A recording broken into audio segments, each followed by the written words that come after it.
Mainit na balita. Fake news yung inanunsyo ng PCO Secretary na talagang pinangangalandakan niya na ang kanyang misyon ay labanan ng fake news. Yeah, sila Kaya mismo nga, ang queen and king of fake news. kaya nga kinontra siya ni Solicitor General Maynard, no, na kung talagang meron ng warrant of arrest at magre-request na ng kooperasyon, ipadadaan yan sa DFA. Hindi yan idadaan sa bulong-bulungan. No?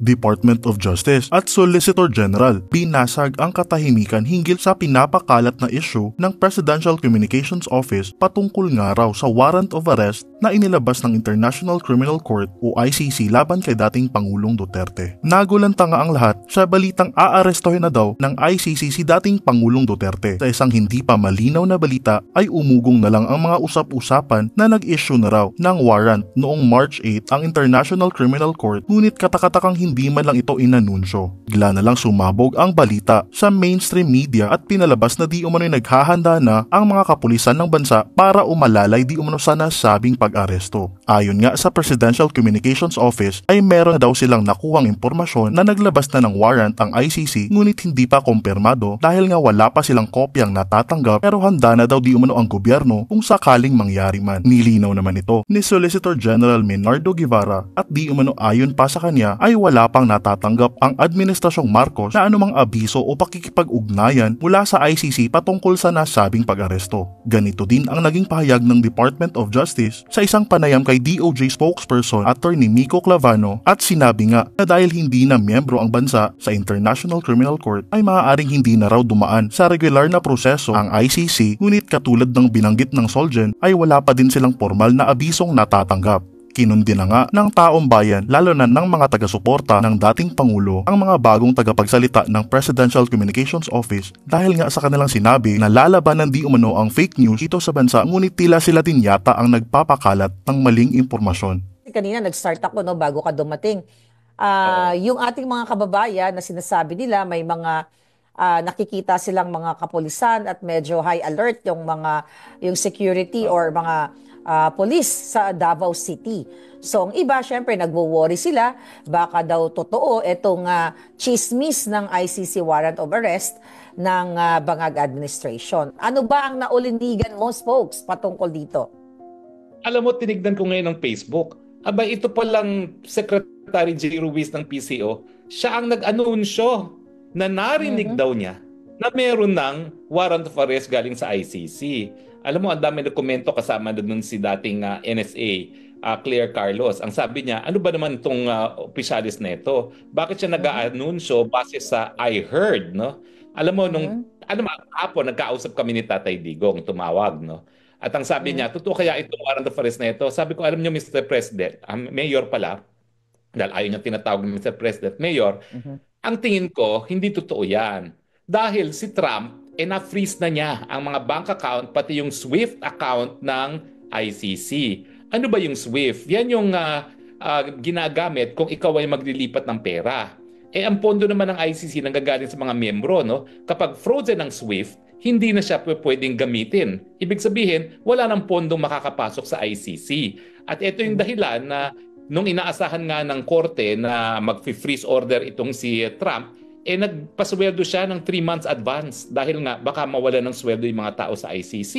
Ngayon, talagang frozen na yung kanilang SWIFT account, no? At saka yung mga bank accounts nila, no? Ang problema, kung ang bangko nila ay mayroong branch sa Amerika, considered frozen din yun. Dahil pag hindi, ma-applikan ang lisensya nila sa Amerika din, no?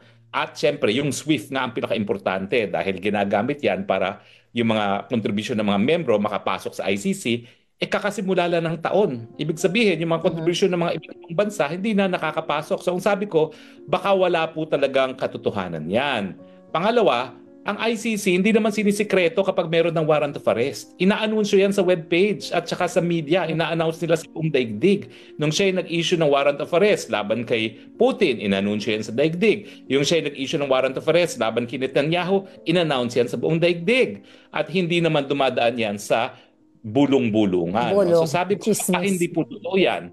Bagamat ang sabi ko nga, tatawagan ko yung mga connection ko, yung mga abogado sa ICC, dahil may asosasyon kami, no, na ang tawag list counsel ng ICC, at ipatatanong ko. Kaya lang, syempre, walang trabaho dahil weekend. No? Pero bukas, makakaroon tayo ng kumpirmasyon. Kung hindi man, ipapublish mismo sa webpage ng ICC. So sa tingin ko, fake news yung inanunsyo ng PCO Secretary na talagang pinangangalandakan niya na ang kanyang misyon ay labanan ng fake news.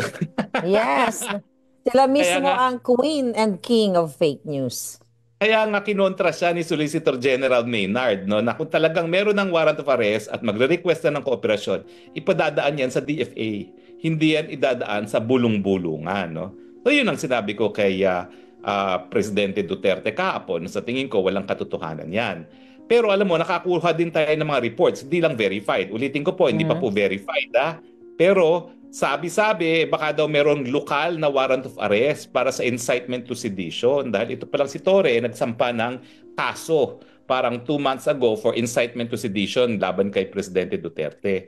Ang sabi ko naman, paano naman magiging kaso na yan, hindi pa dumadaan sa preliminary investigation. No?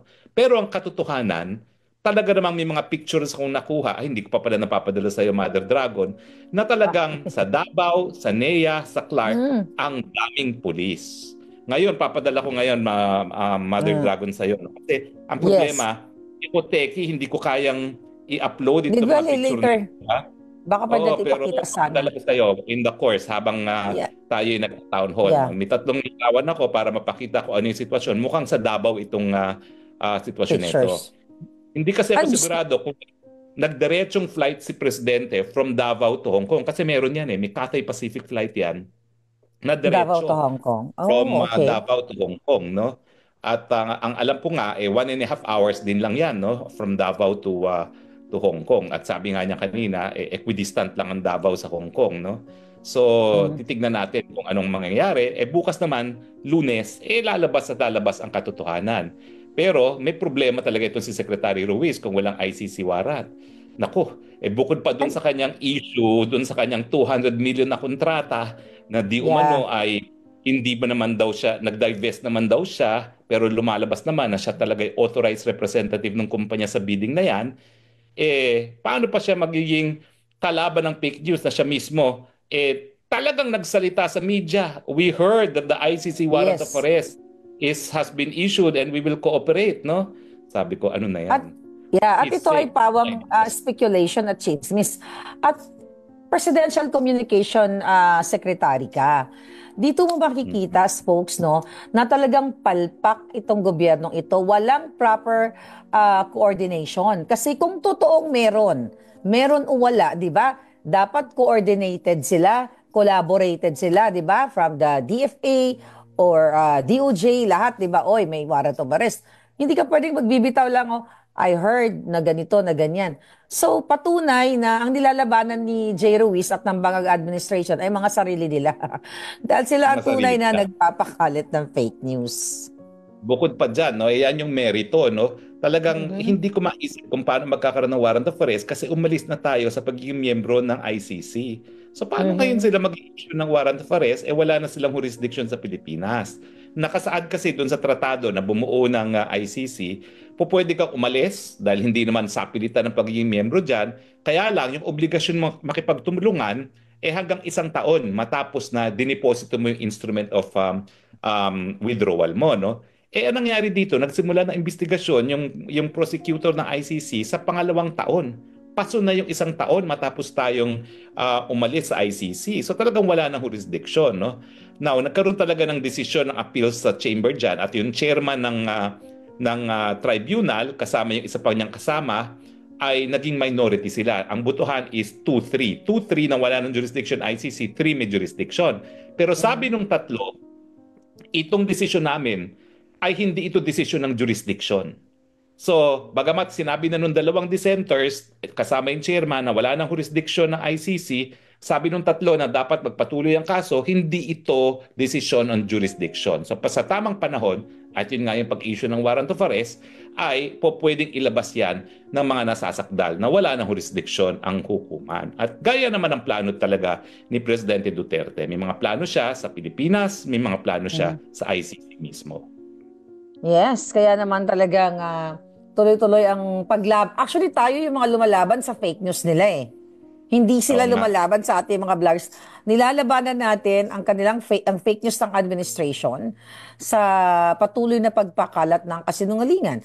Katulad na lamang, no, last week magkasama tayo, pwede natin na pag-usapan yung issue nga sa 14-year-old na batang estudyante from the British of Oo.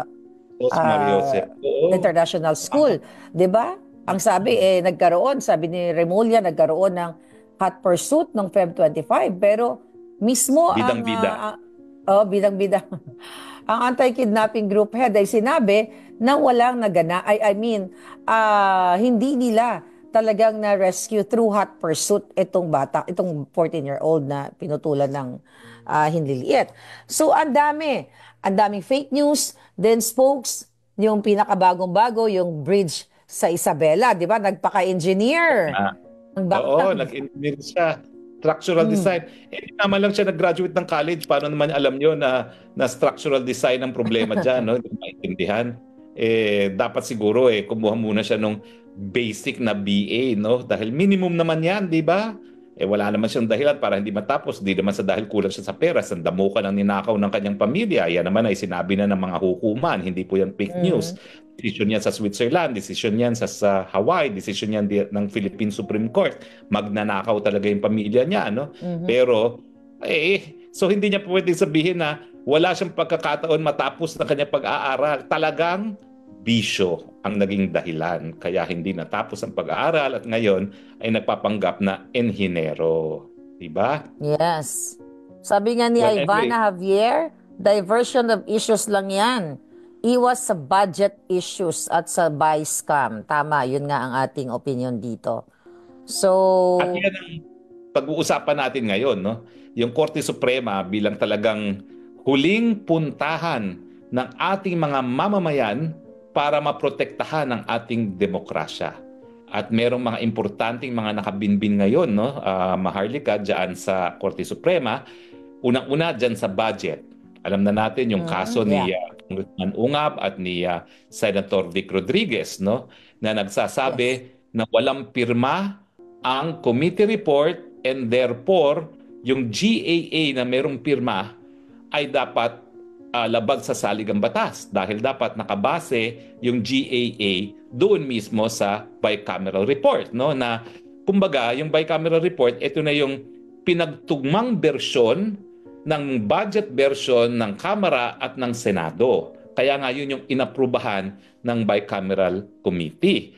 Pareho namang lahat sila umaamin na ang pinadala sa kanilang bicameral report may mga blanco, karamihan sa Department of Agriculture. At Dragon Lady, Maharlika, yung mga merong blanks, puro yan pamudmod. Ibig sabihin, malaking mga halaga, bibilhin. At alam mong nakakataka dito, bibili nila sa panahon na nagdeklara sila ng National Emergency on Food Security. Ano ibig sabihin yan? Yung mga pamimigay nila at kasama dyan ang mga traktor, ang mga pataba, ang mga insecticides, ang mga binhi, hindi dadaan sa bidding. Yan ang talagang kababalaghan dyan. Walang pirma ang halaga sa mga pagbili ng mga bagay-bagay na pamimigay sa mga magsasaka na walang bidding.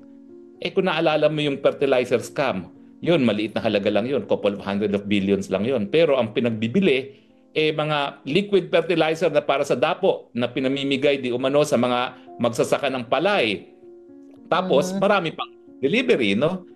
Yun ang nagpapatunay na talagang yung DA na yan, talagang mahilig manlamon ng salapi ng taong bayan at ngayon hindi pa nakontento ng malaki na yung budget na lalamunin nila na walang bidding, ang gusto pa nila walang halaga.